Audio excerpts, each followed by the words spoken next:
Hello and welcome. I'm Olivia, your safety trainer, here with today's lesson on scaffolding safety.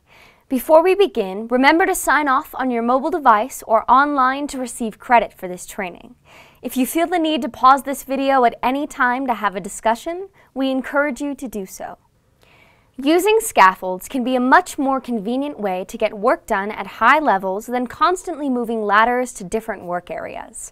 However, just like anything that involves working at heights, scaffolds have several hazards that workers should be aware of.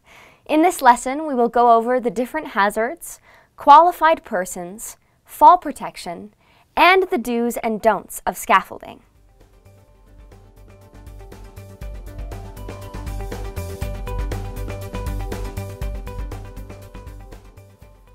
Gravity can be an unforgiving force, and working at heights in any capacity can greatly increase the risk of accident or injury. Because scaffolding involves working at heights, it is important to have fall protection.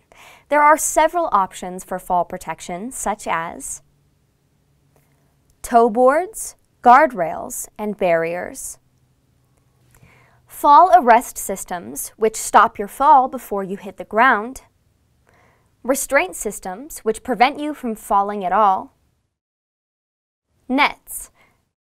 Cal OSHA requires some sort of fall protection to be used when working at heights of 6 feet or more. Always wear your fall protection equipment, even if you are up there for a small amount of time.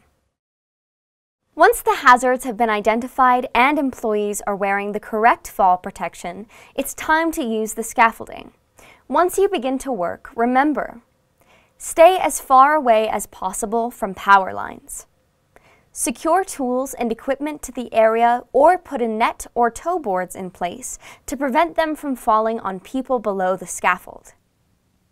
Make sure scaffolds are on solid surfaces. Inspect all scaffolds and materials before you erect them or use them. Wear a hard hat while working under and around scaffolds. Be aware of your surroundings and use common sense. Don't forget to use fall protection equipment. Don't allow debris to build up on the scaffolds. Don't overload scaffolds. Hey everyone, if you just watched this video and are thinking, how do I get more of these videos? Click on this link or go to GotSafety.com and we'll show you how you can digitally sign and record employee training records, build custom forms, or even access your OSHA documentation. Go to GotSafety.com right now or call 1-800-734-3574 for more information.